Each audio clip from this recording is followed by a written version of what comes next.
Hello class, I hope you guys are enjoying your e-learning experience. We are going to go through the first practice assignment of the week. This week we are focusing on piecewise functions, which as you can tell, a piecewise function is just a lot of different pieces of different functions.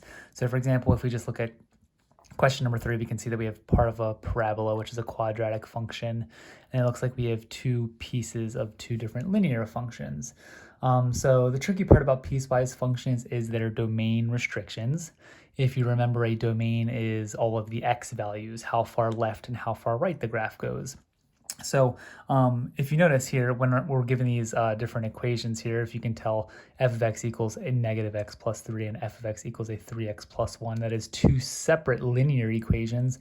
But those linear equations are only good for these specific domain restrictions. So for example, f of x equals a negative x plus 3, we are only going to see it on a graph when our x values are greater than or equal to 0. And my f of x equals 3x plus 1, we are only going to see that on a graph where my x values are less than 0. So we get these different little segments here that are only good for specific values. So this entire first topic, we're just evaluating values for different given piecewise functions on a graph. So if you notice here, like this is like f of negative 4, this is f of 5, this is f of 0. We need to sit down and evaluate where our output is going to be if these are our specific inputs. This is called function notation. Function notation is that fancy way of writing a y equals. So f of x is just function notation. So basically what this is saying is when my x value is negative 4 in these functions up here, what is my output? What is my y value going to be? So the hardest part about this entire topic is figuring out where these numbers fall with my domain restrictions. So when I'm looking at my first example, this f of negative 4, the first answer I need to ask or figure out is negative 4 greater than or equal to 0, or is it less than 0? Hopefully you guys know that negative 4 is a number that is less than 0. So I'm going to go ahead and jot down that this is less than 0. What that tells me is I need to plug in negative 4 into my second linear equation because that's where it is going to be good for. All right, so just over here in the margin, sorry, I'm writing with a Sharpie, so it might be kind of hard to fit everything in. 3, I'm plugging in a negative 4 everywhere I see an x, and then I'm just going to now do the math. 3 times a negative 4 is a negative 12. Negative 12 plus 1 is negative 11. So f of negative 4 in this case is negative 11. All right, looking at my second example, I have f of 5. Before I plug anything in, I got to figure out which of these two pieces is it good for.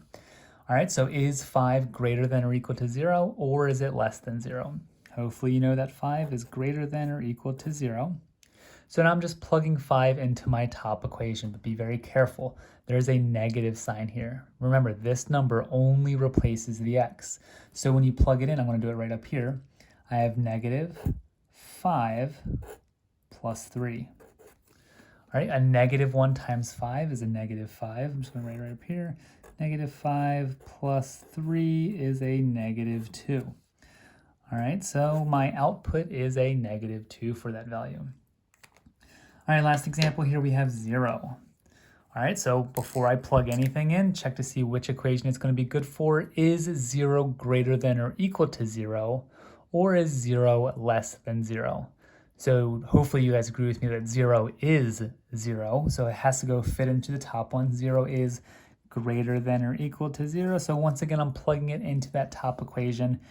I get negative. Remember, I'm only replacing the x plus 3. A negative 0 is still just 0. 0 plus 3 is 3. So my output there is a positive 3. All right, guys, I'm going to have you guys work on that second one. Please make sure you are sending me your work. That way I can check it out before you take your assessment on PM students. Let's jump down to example number 3. We'll do examples numbers 3 and 5 together. You guys can do numbers 2 and 4 on your own. Example number 3 is very similar to example number 1, except for instead of them giving you the equations, they actually gave you the function graph. So same thing. Remember, these numbers in parentheses, they are always representing x values. It's always an x value. All right, so when this says f of 1, I'm still trying to figure out what that y value is going to be. I want to figure out when x is 1 on my x-axis, what is the corresponding y value? All right, so x is 1 right here. I just got to go up or down until I hit one of my functions. All right, so if I go up, it looks like I hit my function and it's a closed point, which means it's included right at 1. So what this is saying is when my x value is 1, my y value is also a positive 1. All right, all I did was I traced this up to this point right here. All right, and I'm looking at the y value. Your answer is always going to be a y value. All right, next question, we have f of 2. So I'm going to find 2. I know that 2 is representing an x value. So I'm going to find that 2 on my x-axis. And once again, I'm going to go up or down until I hit a function. It looks like I hit this first linear function that has a positive slope first, but it's an open circle, which means it is not included. So I got to keep going until I hit a function that has a closed point or just hits the line, which looks to be right there, which has a height of 3. So my f of 2 is a positive 3. And then lastly, we have f of negative 1. F of negative 1, so I'm going to find negative 1, remember, on my x-axis, which is right here. I'm going to go up or down until I hit my function, which looks like I hit my parabola right there, which is also at a height of 1. All right, as we know parabolas are symmetric, so it's perfectly fine that both of these are a 1 because they're both on my parabola. So remember, the number in parentheses is always representing an x value on your x-axis, and the answer that you get is its corresponding height, its y value. It doesn't always have to be positive like it was in this example. All right, guys, last question, question number 5 here. It's kind of like a multiple choice question, kind of similar to what you will see on PM students. So make sure you guys pay special attention to this one. So it says, place a check next to each expression to match with its appropriate value given in the graph. So very similar to question number 3, except for it actually gives us some options. So remember, these numbers in parentheses, they're actually using G, not F, is always an X value. So when it says G of negative 4.0001, I'm going to negative 4.0001, which is really close to negative 4. And I'm going up or down until I hit my function. All right, so it looks like, do you guys agree with me that negative 4.0001 is a little bit to the left of this negative 4? So I'm just going to put a little point, just a little bit to the left of negative 4, and I'm going to go up or down until I hit my function. It looks like if I go down, I just missed that function at the bottom, so I know it's not going to be any of those values. If I go up, it looks like I barely missed that open point because I know that wouldn't be included, but I hit the line right next to the open point. So I want to find the height of this, which looks to be a 7, a positive 7. So I'm going to put a check next to that. All right, so the next question is G of negative 4, which is exactly on this point. So if I go up and down, looks like I have 2 open points. Right, so it's not included in either of these examples, so that answer is going to be undefined. If either one of these was a closed point, then I could include it, but since it's an open point, it's undefined. There is no value for that. All right, G of negative 3.99999. So once again, very, very, very close to this blue dotted line, just a little bit more to the right.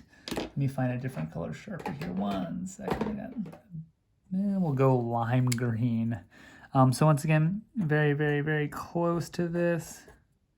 It looks like if I go up, I miss that line, but if I go down, I hit this line. All right, so my answer here is going to be at negative 7. So I'll get a check right here. And then lastly, we have G of positive 3, but a little bit more than 3.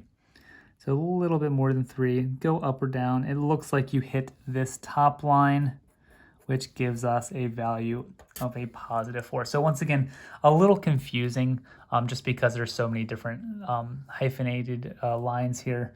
But guys, in a sense, all we are doing is we're figuring out what value of x do they give us. And our answer is always going to be what the height is. What is that corresponding y value?